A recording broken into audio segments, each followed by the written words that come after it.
Hello बच्चों, आप सभी को बहुत बहुत स्वागत है एस्पायर एकेडमी में। आज हम लोग कोऑर्डिनेशन कंपाउंड क्लास 12 का एक बेहतरीन लेक्चर हम लोग करेंगे। वो है क्रिस्टल फील्ड थ्योरी।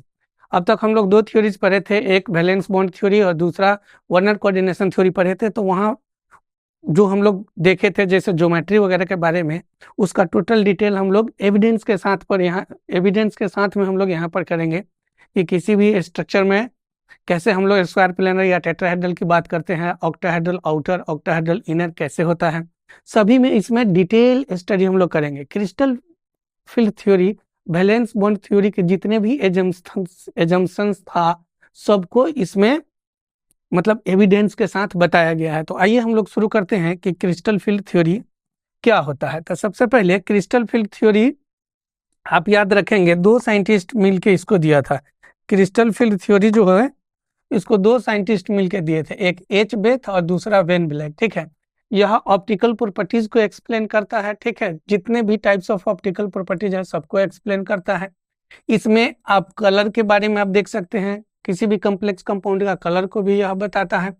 उसके बाद आप ज्योमेट्री की बात करेंगे, मैग्नेटिक नेचर की बात करेंगे, तो इसमें सब चीज आप आसानी से आइडेंटिफाई कर सकते हैं कि किस कम्प्लेक्स कंपाउंड का कलर, ज्योमेट्री और उसके बाद ऑप्टिकल प्रॉपर्टीज और मैग्नेटिक नेचर उसका क्या है। तो इस थ्योरी में हम लोगों को मेनली इतना ही डिस्कस करना है। और एक बेहतरीन टॉपिक है स्पेक्ट्रोकेमिकल सीरीज, उसी से हम लोग सब चीज करेंगे। ठीक है, तो इस थ्योरी का कुछ इंपॉर्टेंट पॉइंट है, हम लोग उसको समझते हैं।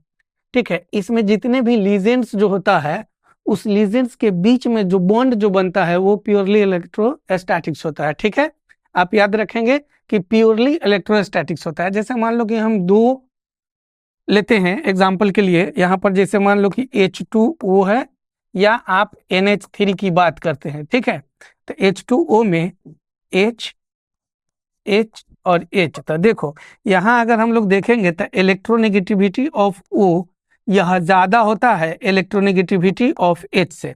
इलेक्ट्रोनेगेटिविटी H से ऑक्सीजन का ज्यादा होता है, तो इस पर जो चार्ज डेवलप होगा वो डेल्टा माइनस होगा, और इस पर जो चार्ज डेवलप होगा वो डेल्टा प्लस होगा, और इस पर भी डेल्टा प्लस होगा।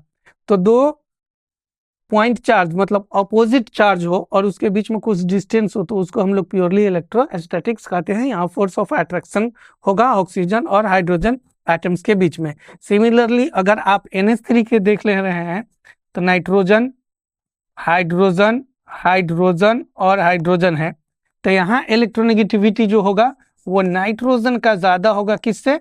हाइड्रोजन का। तो यहाँ नाइट्रोजन पर जो चार्ज डेवलप होगा ये डेल्टा माइनस होगा, यहाँ पर डेल्टा प्लस होगा, डेल्टा प्लस होगा और डेल्टा प्लस होगा। तो यहाँ जो भी होगा वो प्योरली इलेक्ट्रोस्टैटिक्स की हम लोग बात करते हैं कि लीजेंड में जो बॉन्ड होगा वो प्योरली इलेक्ट्रोस्टैटिक्स बॉन्ड होगा। आप इसको याद रखेंगे, पहला पॉइंट है।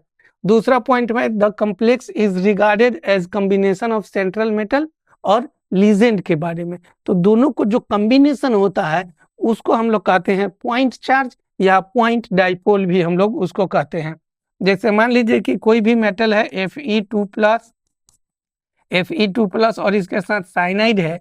ठीक है, तो इसके बीच में जो अट्रैक्शन होगा इसको हम लोग पॉइंट चार्ज कहते हैं, जो कॉम्प्लेक्स कंपाउंड में आप देख सकते हैं। जैसे मान लीजिए कि Fe और Cn का होल 6 है और यहाँ पर -4 है, तो इसके जो बीच में जो चार्ज होगा उस चार्ज को हम लोग कहेंगे पॉइंट चार्ज, या हम लोग उसको और पॉइंट डाइपोल भी कहते हैं। ठीक है, पॉइंट डाइपोल भी कहते हैं। इसका जो तीसरा जो पॉइंट है वो है इंटरेक्शन बिटवीन पॉजिटिव चार्ज। तो पॉजिटिव चार्ज कहाँ डेवलप होगा? तो सेंट्रल मेटल एटम, मतलब वो हमेशा डी ब्लॉक एलिमेंट का लिया जाता है। ठीक है, सेंट्रल मेटल एटम और आयंस के बीच में होगा। और नेगेटिव चार्ज की बात करेंगे तो वो लीजेंड के बीच में होगा। जैसे आप यहाँ पर देख रहे हैं, इसका ऑक्सीडेशन स्टेट हम लोग फाइंड आउट करेंगे, तो यहाँ पर Fe का ऑक्सीडेशन स्टेट जो होगा वो +2 के बराबर होगा। ठीक है, अब यह दो तरह का होता है। एक मतलब अट्रैक्शन का फोर्स कहाँ एराइज होता है, तो वो याद रखेगा पॉजिटिव चार्ज ऑफ मेटल और नेगेटिव चार्ज ऑफ लीजेंड। मतलब मेटल के पॉजिटिव चार्ज और लीजेंड के नेगेटिव चार्ज के बीच में जो फोर्स ऑफ अट्रैक्शन होगा उसको हम लोग कहते हैं कि अट्रैक्टिव फोर्स है, ठीक है। दूसरा रिपल्सिव फोर्स होता है। तो रिपल्सिव फोर्स के लिए आप याद रखिएगा कि लोन पेयर ऑफ लीजेंड, ठीक है, लोन पेयर ऑफ लीजेंड और डी ऑर्बिटल के इलेक्ट्रॉन्स के बीच में जो फोर्स लगता है उस फोर्स को हम लोग कहते हैं कि यह रिपल्सिव फोर्स है। तो अट्रैक्टिव फोर्स आप याद रखेंगे कहाँ अराइज होता है, तो सेंट्रल मेटल एटम के पॉजिटिव चार्ज के बीच में और निगेटिव के बीच में, ठीक है, पॉजिटिव और निगेटिव के बीच में। और रिपल्सिव फोर्स की बात करेंगे तो लीजेंड का लोन पेयर, जैसे आप अभी देखें NH3 एक लीजेंड है, तो इसके ऊपर क्या होता है, लोन पेयर होता है। तो इसका लोन पेयर और डी ऑर्बिटल्स के इलेक्ट्रॉन के बीच में जो रिपल्सन होगा उसको हम लोग रिपल्सिव फोर्स कहते हैं, ठीक है। और इसका जो नेक्स्ट जो पॉइंट है, हम लोग जानते हैं कि कोई भी डी ब्लॉक एलिमेंट का डी ट्रांजिशन की अगर हम लोग बात करते हैं तो वहां पर टोटल जो इलेक्ट्रॉन की संख्या जो होता है वो 10 होता है और उसमें ऑर्बिटल 5 होता है, ठीक है। उसको हम लोग इस तरह से रिप्रेजेंट करते हैं कि इसमें 5 ऑर्बिटल है, ठीक है। अभी हम लोग फ्री आयंस के लिए रखे हैं तो इसका सबका एनर्जी सेम होगा, ठीक है। इसलिए इसको हम लोग डिजेनरेट ऑर्बिटल कहते हैं, ठीक है, डिजेनरेट ऑर्बिटल कहते हैं, ठीक है। और इसका अगर आप नाम देखेंगे तो ये हो जाएगा DXY, DYZ, DXZ और DX² Y² और इसका फाइनली हो जाएगा DZ², ठीक है। तो अब इसका एटॉमिक स्ट्रक्चर में आप इसका शेप के बारे में जानते हैं, ठीक है। तो आइए हम लोग इसको थोड़ा सा देख लेते हैं कि क्या होता है। अब यहाँ पर हम लोग डी ब्लॉक को 2 पार्ट में बांट के रखे हुए हैं, 2 पार्ट में बांट के रखे हुए हैं। एक को बोलते हैं T2G और एक को बोलते हैं EG, ठीक है। देखो D orbitals divided into 2 parts, d orbitals divided into 2 parts on the basis of energy, on the basis of energy, energy के बेस पर, ठीक है। जिसमें पहला होगा 3 फोल्डेड ऑर्बिटल, 3 फोल्डेड ऑर्बिटल्स, इसमें 3 आता है, कौन कौन, तो DXY, DYZ और DXZ, ठीक है। इसका जो लोब्स जो होगा वो बिटवीन द प्लेन होता है, ठीक है, बिटवीन द प्लेन होता है।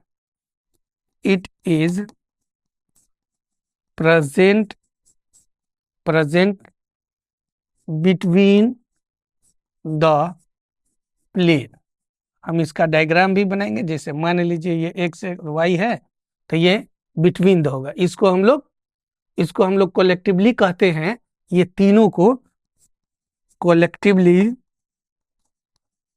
कोलेक्टिवली नोन एज T2G, ठीक है। और दूसरा जो होता है, दूसरा वो 2 फोल्डेड होता है,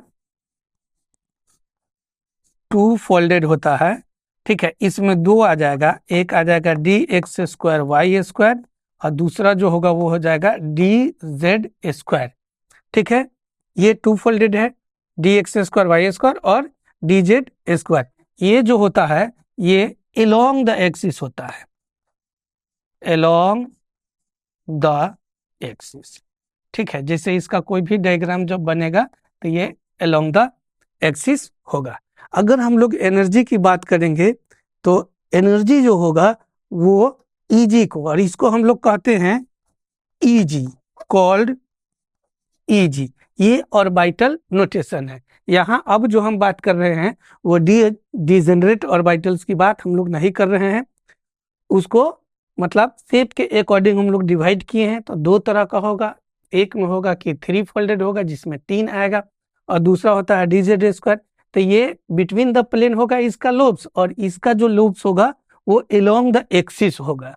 जब अलोंग द एक्सिस होगा तो एक चीज याद रखिएगा, जो मोस्ट इंपॉर्टेंट पॉइंट है वो हम नोट करके लिख देते हैं कि energy of T2g orbitals, energy of T2 orbitals is less than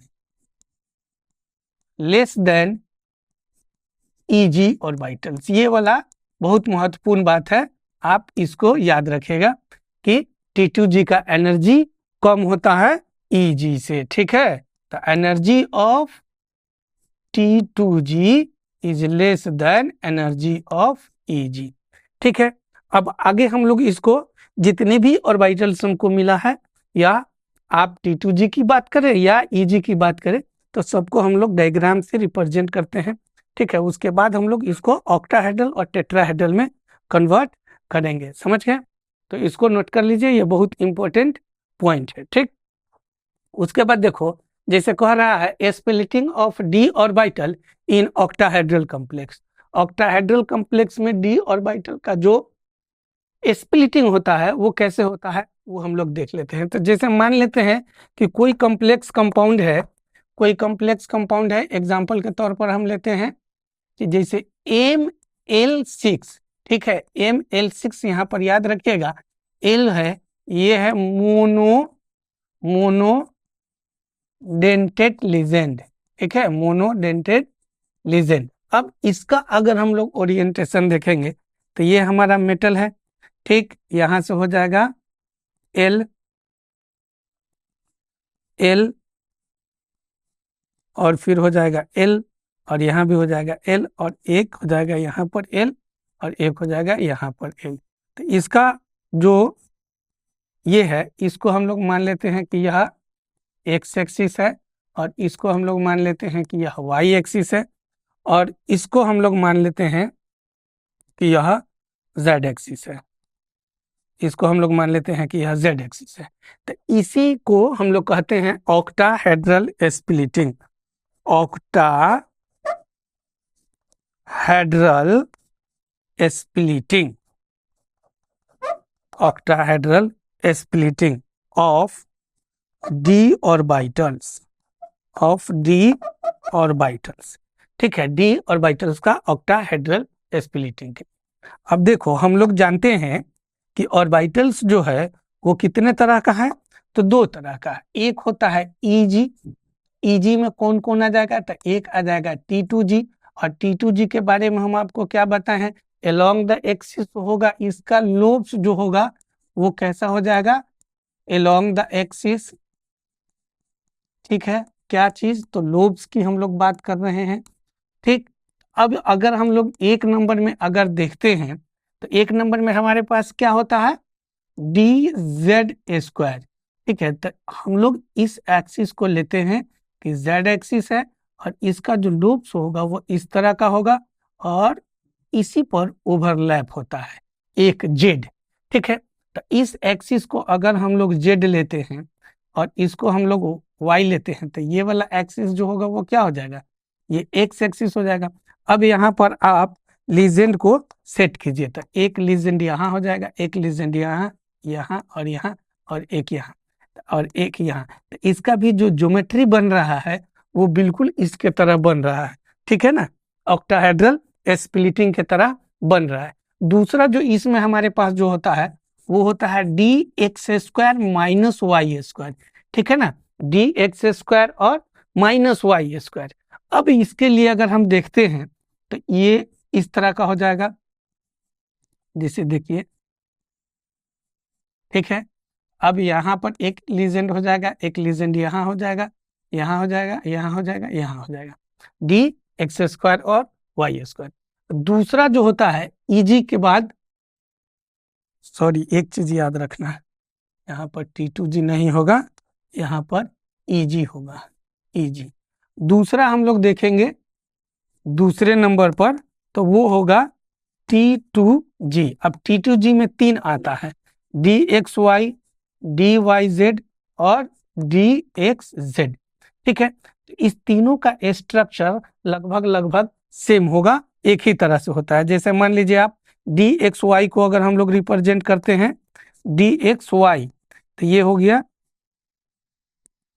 ये हो गया, और तो इसका जो लोब्स होगा वह इस तरह से होगा, और एक इस तरह से होगा।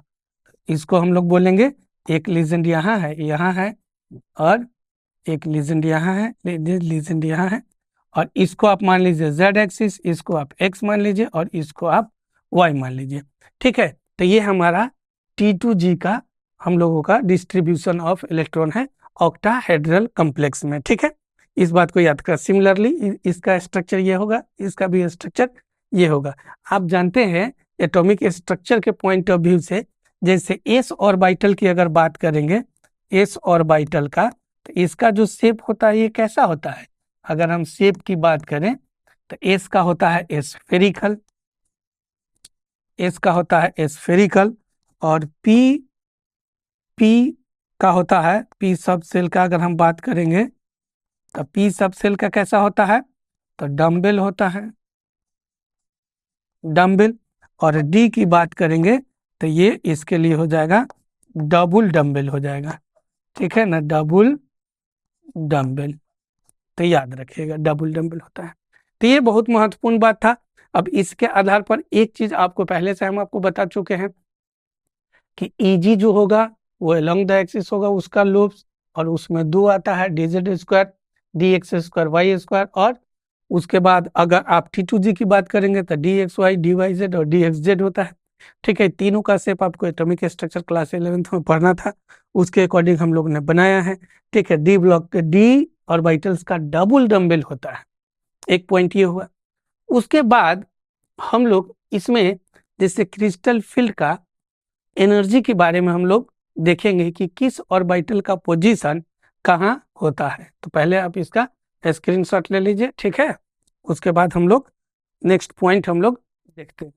तब देखो, जैसे क्रिस्टल फील्ड स्प्लिटिंग एनर्जी, या इसी को हम लोग कहते हैं स्टेबलाइजेशन एनर्जी, तो इसको हम लोग कैसे रिप्रेजेंट करते हैं? ठीक है, इसमें हम लोग तीन तरह का पढ़ेंगे। एक तो इसमें हम लोग पहला पढ़ेंगे इसके लिए कि ऑक्टाहेड्रल का, दूसरा हम लोग पढ़ेंगे टेट्राहेड्रल, और तीसरा हम लोग पढ़ेंगे स्क्वायर प्लेनर के लिए। तो देखो यहाँ पर ये हम ले रहे हैं कि कोई सोर्स ऑफ एनर्जी है, इसको हम लोग बोलेंगे कि यह सोर्स ऑफ एनर्जी है। ठीक है, ये सोर्स ऑफ एनर्जी है, और यहां से अब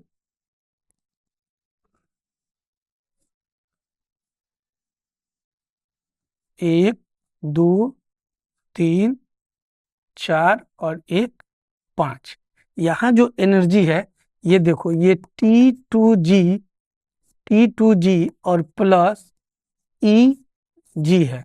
ऑर्बिटल्स ऑफ, इसको हम लोग बोलते हैं orbitals of free ions, orbitals of free ions. ठीक है, और दूसरा जो होगा वो थोड़ा सा उसका एनर्जी लेवल ऊपर की तरफ जाएगा, और इसमें भी कुल 5 ऑर्बिटल्स होंगे, इसको भी हम लोग वही कहते हैं। ये भी आपका है T2G और प्लस EG। ठीक है, ये है ऑर्बिटल्स ऑफ, इसको हम लोग बोलेंगे ऑर्बिटल्स ऑफ स्फेरिकल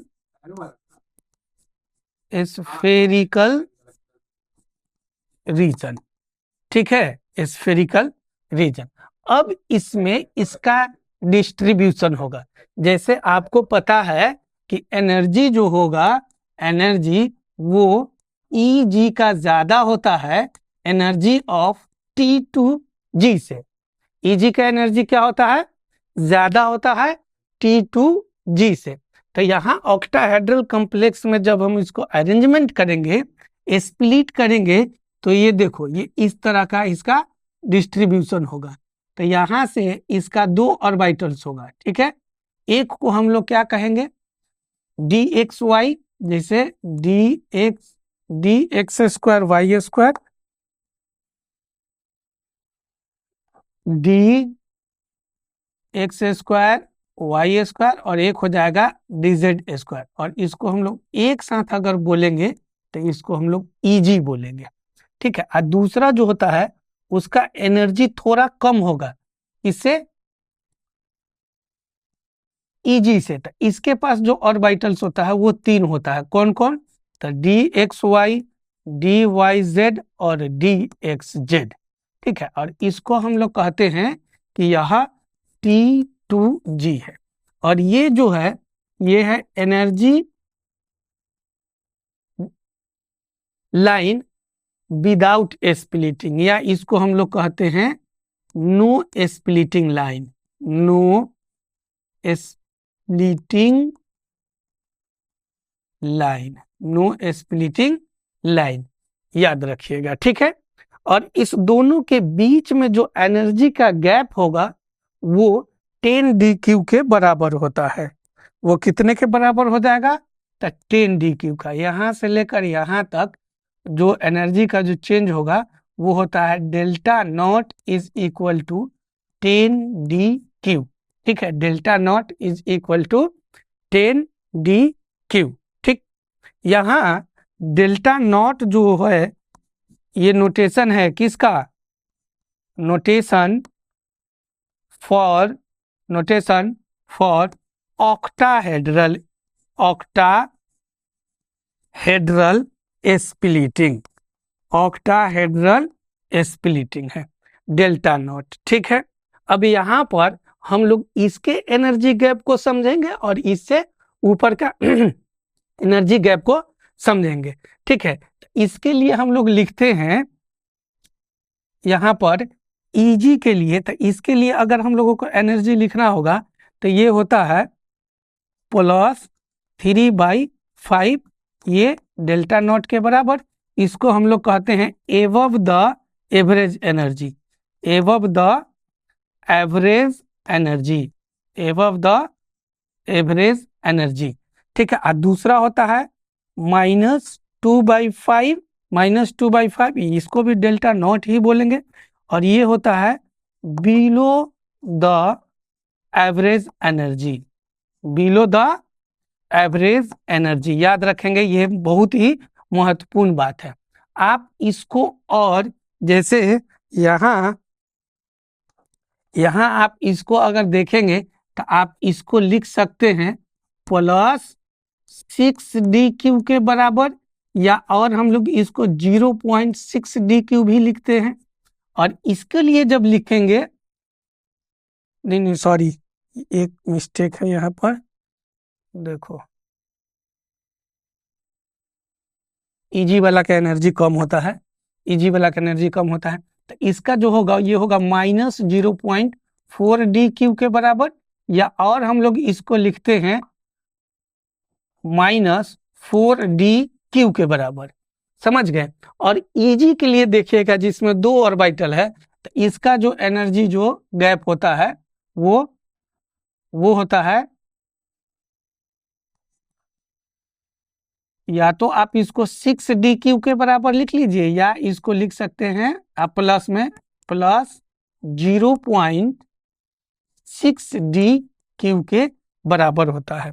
तो ये है ऑक्टाहेड्रल कॉम्प्लेक्स में एनर्जी स्टेबलाइजेशन डायग्राम, आपको इसमें याद रखना होगा। ठीक है, एक चीज याद रखिएगा कि जब यह T2G और Eg अगर डिजेनरेट तो यहाँ पर हम लोग कहेंगे कि सेम एनर्जी है। क्या है? सेम एनर्जी है। लेकिन जैसे उसको स्प्लिट कर देंगे तो 2 पार्ट में बट जाएगा, Eg और T2G में, तो वहां पर एनर्जी गैप आ जाएगा। ठीक है, इसके बाद हम लोगों का जो नेक्स्ट टॉपिक है वो है crystal field stabilisation energy in tetrahedral. सबसे पहले आप इसको स्क्रीनशॉट ले लीजिए। ठीक है, काफी बेहतर पॉइंट है।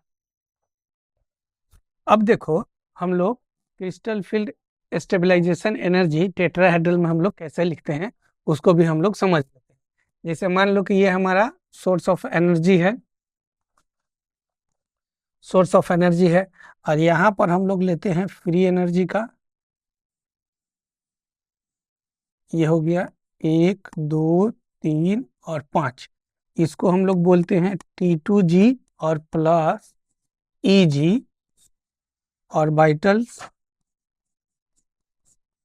ऑर्बिटल्स इन फ्री आयन, इसको क्या बोलेंगे?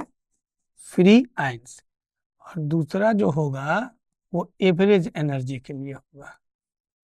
ये जो हमारा है 1 2 3 5, इसको हम लोग बोलते हैं एवरेज एनर्जी।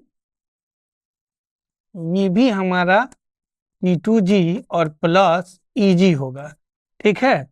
इसको हम लोग बोलते हैं ऑर्बिटल्स ऑफ स्फेरिकल रीजन या क्रिस्टल फील्ड, ये याद रखेंगे। अब इसका जब डिस्ट्रीब्यूशन होगा, स्प्लिटिंग होगा, तो ये दो पार्ट में बढ़ जाएगा। इसमें नीचे की तरफ होगा T2G, इसको हम लोग बोलेंगे EG, और ऊपर की तरफ होगा तीन ऑर्बिटल जिसमें होगा T2G, इसको हम लोग बोलेंगे T2G। और ये जो हमारा होगा, ये होगा नो स्प्लिटिंग लाइन, इसको हम लोग बोलते हैं नो स्प्लिटिंग लाइन, ये याद रखना। और इसके बीच में जो गैप होगा, इसमें भी 10dQ के बराबर गैप होगा। यहाँ से लेकर यहाँ तक जो होगा वो 6dQ होगा, 6dQ। और यहाँ से जो यहाँ तक होगा ये 4dQ के बराबर होगा। तो इसका याद रखिएगा कि इसमें स्ट्रॉन्ग लीजेंड होने की वजह से नीचे की तरफ EG आ जाता है, तो इलेक्ट्रॉन जो पहले फील्ड होगा वो इसमें होगा। अब देखो इसमें जैसे delta T is equal to होता है 4/9 डेल्टा O के बराबर। यहाँ इस सबस्क्रिप्ट जो है टेट्राहेड्रल के लिए है, इसके लिए है टेट्राहेड्रल के लिए है।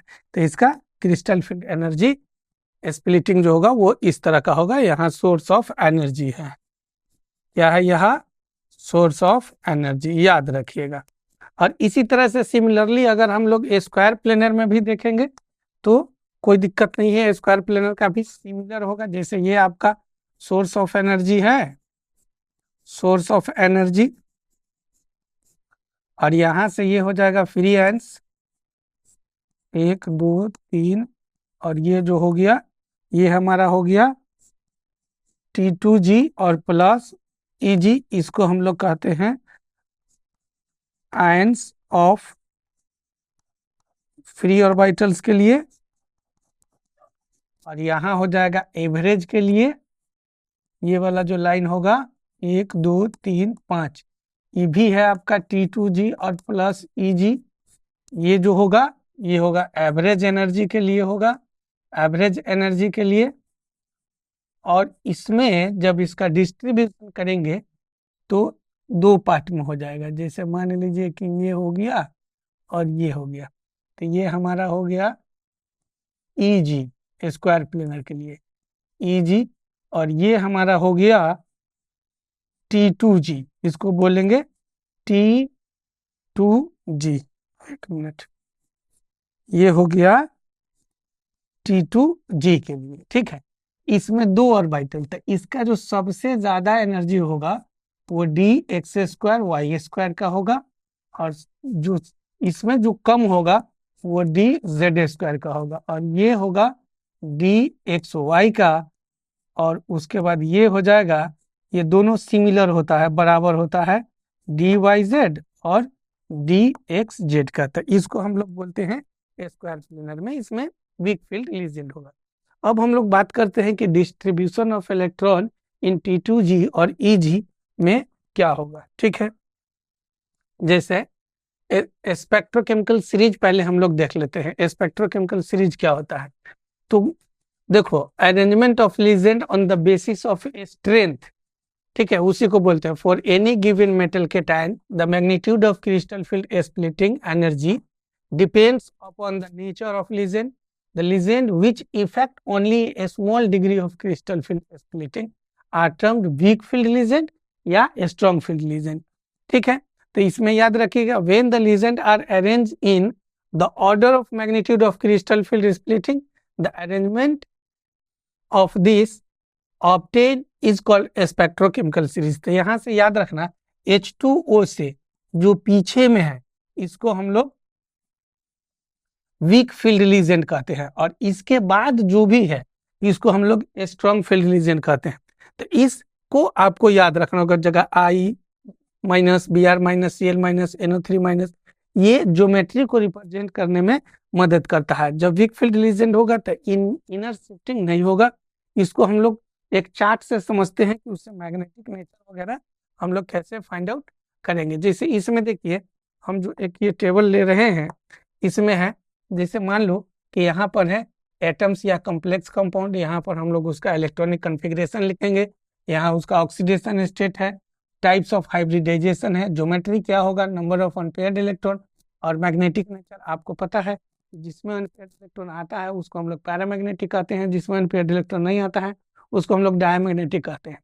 तो सबसे पहले चलो हम लोग देखते हैं कि जैसे अगर Ni पर 2+ है, मतलब इसमें 2+ चार्ज है, तो इसका जो इलेक्ट्रॉनिक कॉन्फ़िगरेशन होगा वो क्या हो जाएगा, आर्गन आर्गन 4s0 और 3d8।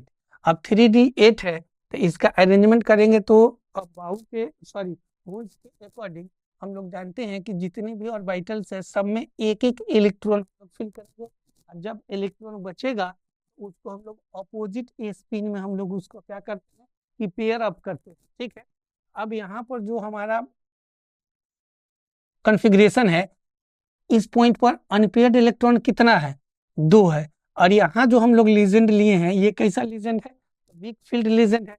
तो यहाँ पर ये इलेक्ट्रॉन इनर शिफ्टिंग नहीं करेगा, और जब इनर शिफ्टिंग नहीं करेगा तो ये वाला और ये वाला, तो इसको S और यहाँ पर P में कितना है 3, तो इसको हम लोग क्या कहेंगे, हाइब्रिडाइजेशन sp3 है। इस केस में किसी भी एटम पर जो चार्ज होता है वही उसका ऑक्सीडेशन नंबर कहलाता है, ये बात आप जानते हैं। तो यहाँ पर इसका ऑक्सीडेशन स्टेट कितना हो गया, तो +2 हो गया। ठीक है, इसका ऑक्सीडेशन स्टेट +2। अब जब यह इनर शिफ्ट नहीं करेगा, मतलब ये वाला जो इलेक्ट्रॉन दिख रहा है, ये वाला इलेक्ट्रॉन ये इसमें नहीं आ सकता है, तो हाइब्रिडाइजेशन कितना हो गया, sp3, और इसका ज्योमेट्री हो जाएगा टेट्राहेड्रल, और नंबर ऑफ अनपेयर्ड इलेक्ट्रॉन 2 है तो यहाँ पर ये हो जाएगा पैरामैग्नेटिक। लेकिन अब इसी को अगर हम लोग स्ट्रॉन्ग फील्ड लीजेंड में देखेंगे, तो जैसे स्ट्रॉन्ग फील्ड लीजेंड में देखेंगे इनिशियल जो मेरा इसका कॉन्फ़िगरेशन इलेक्ट्रॉनिक कॉन्फ़िगरेशन जो होगा D8 के लिए वो वही होगा जो अफबाऊ के अनुसार होगा 1 2 3, और उसके बाद जैसे D8 के लिए मान लो यहाँ पर D8 है तो इधर एक और हो जाएगा, और कॉन्फ़िगरेशन मेरा वही रहेगा, कोई परिवर्तन नहीं होगा। लेकिन चूंकि यहाँ पर ये स्ट्रॉन्ग फील्ड लीजेंड है तो ये वाला जो इलेक्ट्रॉन होगा रीअरेंजमेंट के बाद पीछे की तरफ आ जाएगा, तो अब जो हमारा हाइब्रिडाइजेशन है वो ये तीनों हो जाएगा, तो इसको हम लोग DsP2 बोलेंगे। अभी भी इसका ऑक्सीडेशन नंबर +2 ही है, लेकिन अब सभी ऑर्बिटल्स फुलफिल्ड है, क्योंकि एक इलेक्ट्रॉन इसका पीछे की तरफ शिफ्ट कर गया है, तो इसके वजह से इसका हाइब्रिडाइजेशन अब क्या हो जाएगा, DsP2 DsP2। तो जब DsP2 होगा तो इसका ज्योमेट्री कैसा हो जाएगा, स्क्वायर प्लेनर हो जाएगा। अब यहाँ पर चूंकि अनपेयर्ड इलेक्ट्रॉन 0 है तो इसका हम लोग क्या कहेंगे कि यह डायमैग्नेटिक है। ठीक है, अब इसी तरह से टोटल टेट्राहेड्रल, दो जगह पर ये फर्क आएगा, या तो आपको याद रखिएगा टेट्राहेड्रल या स्क्वायर प्लेनर में जब और इलेक्ट्रॉन को शिफ्ट करने का टेंडेंसी अगर हो तो उसको हम लोग कहते हैं कि स्क्वायर प्लेनर है, और जिसमें शिफ्ट करने का टेंडेंसी नहीं हो रीअरेंजमेंट के बावजूद भी तो उसको हम लोग कहेंगे टेट्राहेड्रल। सिमिलर केस ऑक्टाहेड्रल में भी होगा, जैसे हम लोग यहाँ पर निकल लिए हैं तो यहाँ ऑक्सीडेशन स्टेट +8 है, तो इनिशियल जो इसका कॉन्फ़िगरेशन होगा वही होगा जो आप यहाँ देख रहे हैं। ठीक है, तो इसमें जो हाइब्रिडाइजेशन होगा यहाँ कोऑर्डिनेशन नंबर 6 है, तो इसके लिए क्या करेंगे, sp3 और D2, तो यहाँ ऑक्सीडेशन नंबर +2 sp3D2, तो ये कहाँ है, आउटर के तरफ है, तो इसका क्या हो जाएगा, ऑक्टाहेड्रल आउटर होगा।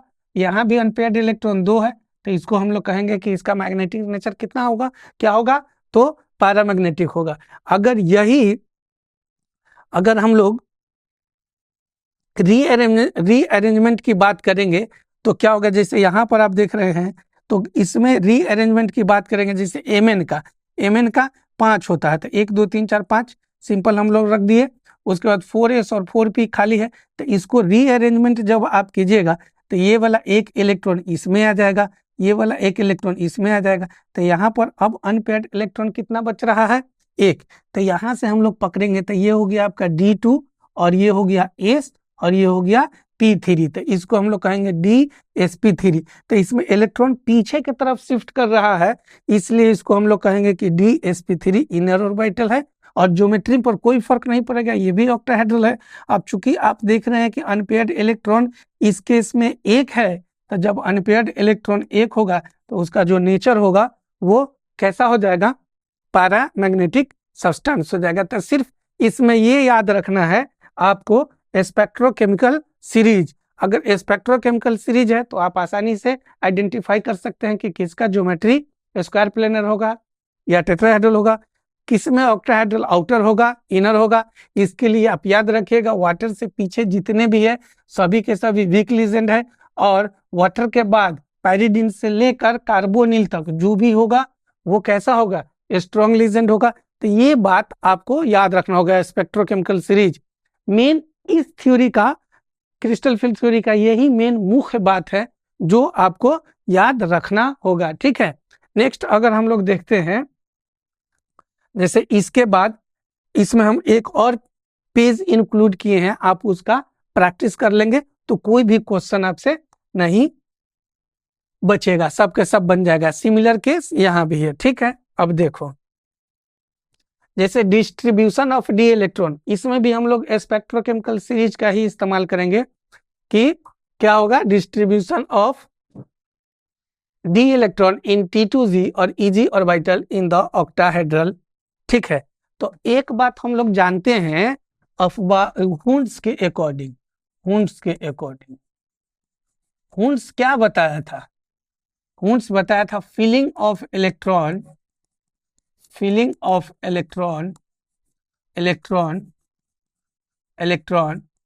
बाय लोएस्ट एनर्जी लेवल,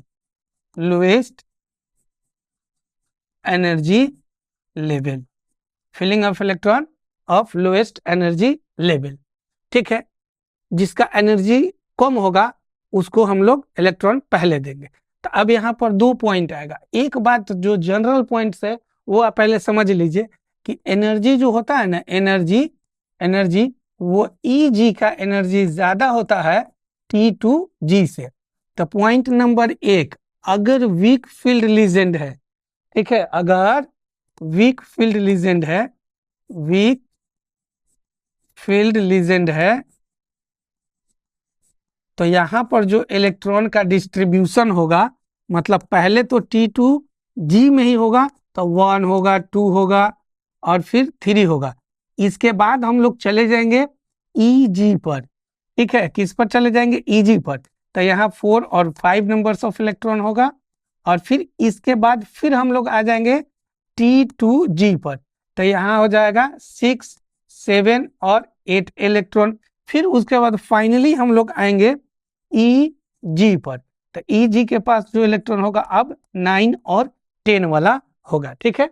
इस पॉइंट को आप याद रखेंगे। लेकिन अगर स्ट्रॉन्ग फील्ड लीजेंड है, दूसरे नंबर में अगर स्ट्रॉन्ग फील्ड लीजेंड है तो यहाँ पर जो होगा, ये जो वर्क आउट करता है इसमें ओबेज हुंड्स रूल। और इसका जब स्ट्रॉन्ग फील्ड होगा, अब इसमें हम लोग अगर इलेक्ट्रॉन को फिलअप करेंगे तो वो हो जाएगा T2g 1 2 3 4 5 6। इसके बाद हम लोग जाएंगे Eg पर। तो यहाँ पर हो जाएगा 7 8 9 और 10। तो इसमें याद रखिएगा ये जो होता है do not obeys Hund's rule, ये हुंड्स रूल को फॉलो नहीं करता है, आप याद रखेंगे, ठीक है ना। तो ये डिस्ट्रीब्यूशन ऑफ इलेक्ट्रॉन है। वीक फील्ड लीजेंड रहेगा स्पेक्ट्रोकेमिकल सीरीज के अकॉर्डिंग। तो आप वहां पर क्या करेंगे कि पहले T2G को 3 इलेक्ट्रॉन देंगे, फिर Eg में चले जाएंगे। Eg के पास 4 और 5 नंबर वाला इलेक्ट्रॉन देंगे, उसके बाद फिर T2G में, T2G के बाद फिर Eg। लेकिन अगर स्ट्रॉन्ग फील्ड लीजेंड है तो पहले T2G को देंगे और T2G को देने के बाद हम लोग दे देंगे किसको, Eg को। जैसे एक क्वेश्चन था नीट में, एग्जाम्पल के लिए देखो, जैसे कि Fe और NH3 का होल 6 और यहाँ पर +2 है, ठीक है। तो यहाँ पर इसका ऑक्सीडेशन स्टेट अगर हम लोग निकालेंगे तो क्या हो जाएगा, Fe पर 2+ चार्ज आएगा, और जब 2+ चार्ज आएगा तो इसका इलेक्ट्रॉनिक कॉन्फ़िगरेशन क्या हो जाएगा, आर्गन और देखो इसका ऑक्सीडेशन स्टेट जो होगा वो +2 हो जाएगा। तो Fe2+ का कॉन्फ़िगरेशन जो होगा वो हो जाएगा आर्गन 4s0 और 3d6। अब आपको इसमें देखना है कि ये जो लीजेंड है ये स्ट्रॉन्ग लीजेंड है, तो क्वेश्चन ये पूछा था कि Eg में इलेक्ट्रॉन कितना होगा और T2G में इलेक्ट्रॉन कितना होगा। तो जब ये स्ट्रॉन्ग फील्ड लीजेंड है तो यहाँ आप देख रहे हो कि 6 है, और Eg के पास T2G के पास ऑर्बिटल कितना होता है, T2G के पास ऑर्बिटल होता है 3। तो 3 ऑर्बिटल होगा तो इसमें कुल 6 इलेक्ट्रॉन आ जाएगा, तो दैट इज T2G6 हो जाएगा। अब कोई इलेक्ट्रॉन रिमाइंडर है नहीं तो Eg के पास कितना हो जाएगा, 0। तो इस तरह का क्वेश्चन का जो आंसर होता वो हो जाता T2G6 और Eg0। ये हमारा इलेक्ट्रॉनिक कॉन्फ़िगरेशन हो जाता, ठीक है। इसको अच्छे से समझ लेना, स्पेक्ट्रोकेमिकल सीरीज के थ्रू हमने लिखा है, आपको भी वही फॉलो करना है, ठीक है। इसका स्क्रीनशॉट ले लीजिए, फिर आगे हम लोग बात करते हैं, ठीक। अब देखो हम लोग calculation of crystal field stabilisation energy की बात करते हैं, और इसको हम लोग कैलकुलेट कैसे करेंगे वो हम लोग समझते हैं। तो सबसे पहला याद रखना कि crystal field stabilisation energy for configuration D1 to D10, D1 से D10 तक का हम लोग कॉन्फ़िगरेशन फाइंड आउट करेंगे और उसका CFSE हम लोग कैलकुलेट करेंगे। तो CFSE का एक फॉर्मूला होता है, ये याद रखिएगा, -0.4x और +0.6y होता है।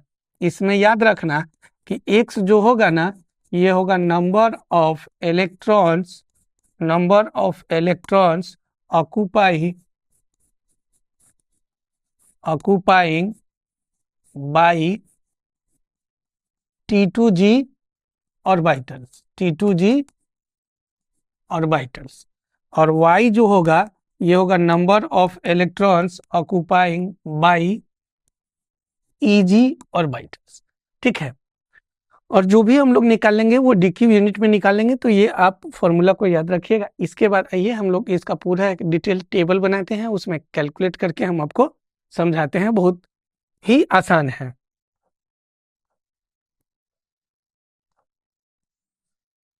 अब देखो, जैसे यहाँ पर हम लेते हैं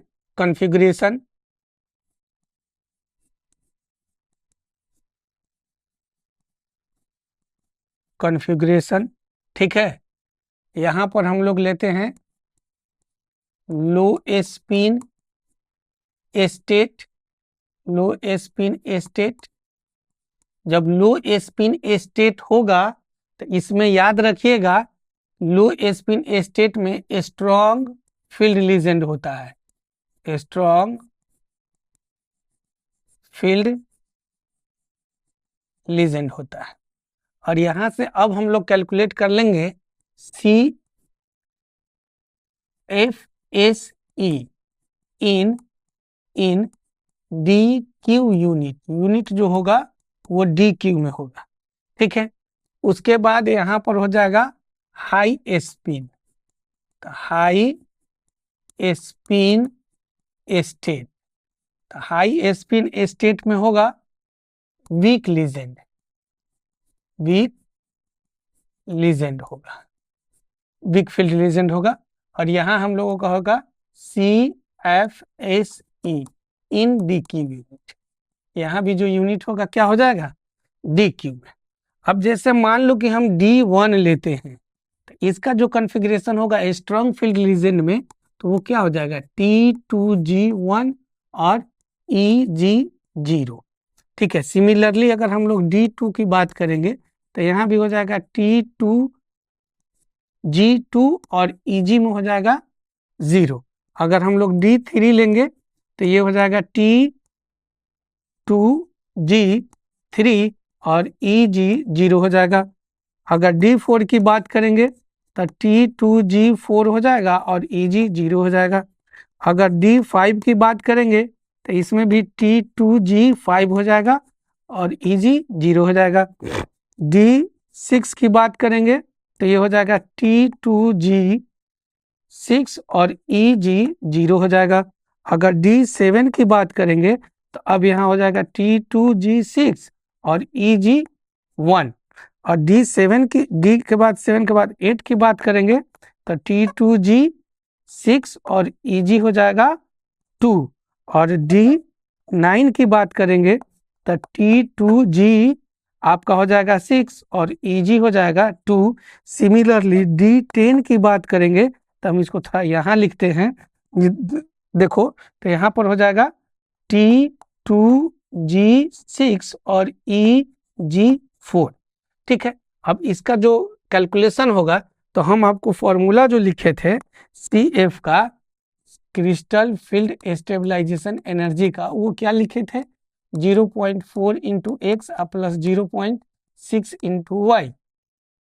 तो y जो था वो TEG का था इलेक्ट्रॉन और x किसका था, तो T2G का। तो अब यहाँ से अगर D1 के लिए हम लोग कैलकुलेट करेंगे तो यहाँ पर क्या हो जाएगा, और यहाँ पर फॉर्मूला में था माइनस, तो माइनस 0.4 और इंटू यहाँ पर इलेक्ट्रॉन कितना है तो 1 और इसके लिए तो 0 है, तो y का वैल्यू हम लोग रखेंगे प्लस 0.6 और इंटू 0। अब इसको अगर आप सोल्व कर रहे हैं तो माइनस 0.4 आ जाएगा। कितना आ जाएगा, माइनस 0.4, क्योंकि ये वाला टर्म्स जो होगा वो 0 हो जाएगा। उसी तरह से अगर आप जैसे मान लो कि ये वाला हम लोग सोल्व करते हैं, D7 के लिए अगर हम लोग सोल्व करते हैं तो क्या हो जाएगा, T2G6 है तो वहां से हो जाएगा 0.4 नेगेटिव वैल्यू और इंटू 6 प्लस 0.6 और इंटू 1। इसको अगर आप सोल्व करेंगे तो कितना हो जाएगा, 6 चौका 24, तो माइनस 2.4 प्लस 0.6, तो ये सब्ट्रैक्ट करने के बाद आ जाएगा माइनस 1.8। तो यही फॉर्मूला है निकालने का, आप किसी को भी निकाल सकते हैं। अब इसी का कॉन्फ़िगरेशन अगर हम लोग हाई स्पिन मतलब वीक लीजेंड की बात करेंगे तो D1 के लिए जो होगा वो हो जाएगा T2G1 और EG0 हो जाएगा। फिर अगर हम लोग इसके लिए अगर बात करते हैं तो इसके लिए हो जाएगा T2G और 2 हो जाएगा और यहाँ EG0 हो जाएगा। इसके लिए अगर आप देख रहे हो तो T2G3 हो जाएगा और EG जो होगा वो 0 हो जाएगा। और 4 वाले के लिए अगर आप देखेंगे तो T2G3 और EG कितना हो जाएगा 1। फिर अगर 6 वाले के लिए देख रहे हैं तो ये हो जाएगा T2G3 और EG2। और अगर आप 5 वाले के बाद उसके बाद 6 वाले के लिए देखेंगे तो ये हो जाएगा T2G4 और EG2। और इसी तरह से लास्ट जब 10 वाला के लिए अगर हम लोग देखेंगे, D10 के लिए अगर हम लोग लिखेंगे तो ये हो जाएगा T2G6 और EG4।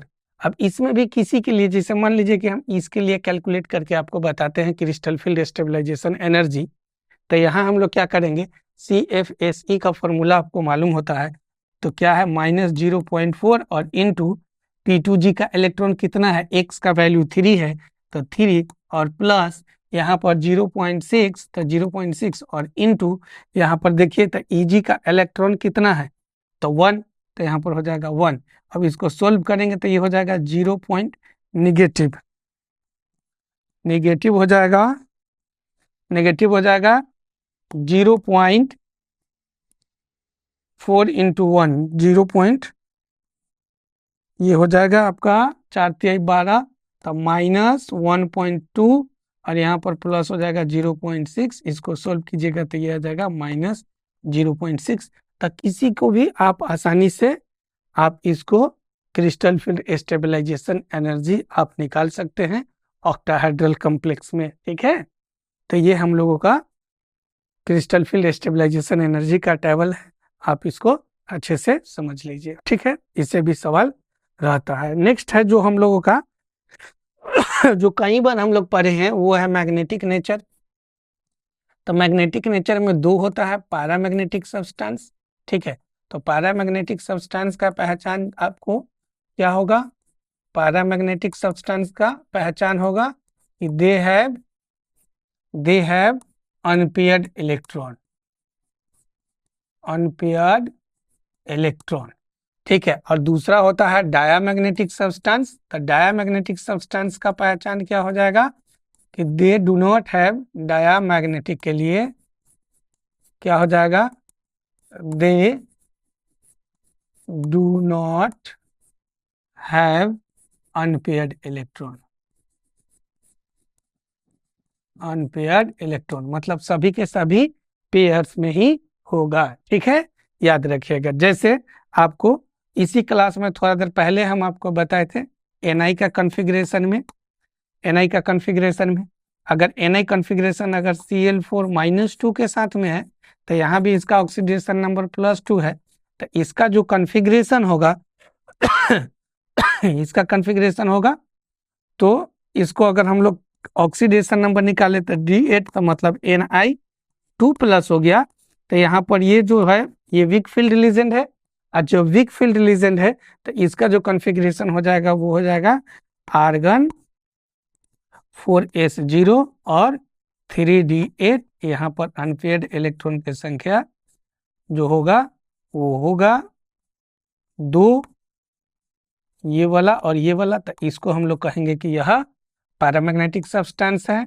लेकिन इसी Ni में अगर हम लोग NH3 लेते हैं, स्ट्रॉन्ग फील्ड लीजेंड NH3 का होल 4 और यहाँ पर +2, तो इसका जो कॉन्फ़िगरेशन होगा तो ये वाला इलेक्ट्रॉन पीछे की तरफ शिफ्ट कर जाएगा।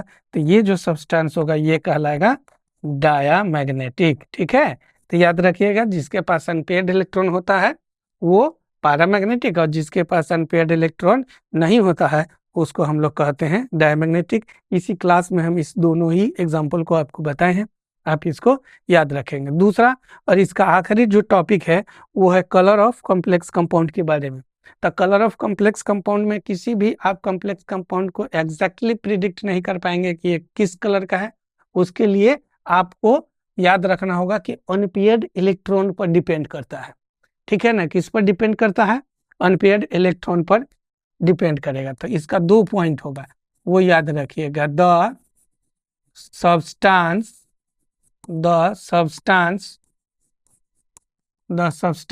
which have unpaired electron is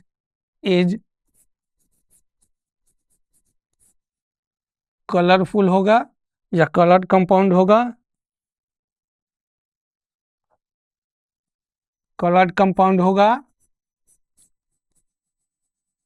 और दूसरा होगा कि the substance which have zero unpaired electron